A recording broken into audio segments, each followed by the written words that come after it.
ஏசாயா 61 அதிகாரம் 7வது இறைவார்த்தை.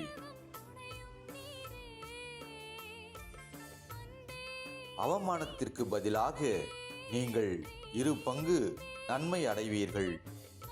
அவமதிப்புக்கு பதிலாக உங்கள் உடைமையில் மகிழ்வீர்கள்.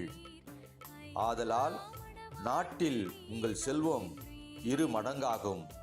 முடிவில்லா மகிழ்ச்சியும் உங்களுக்கு உரித்தாகும். ஆமென்.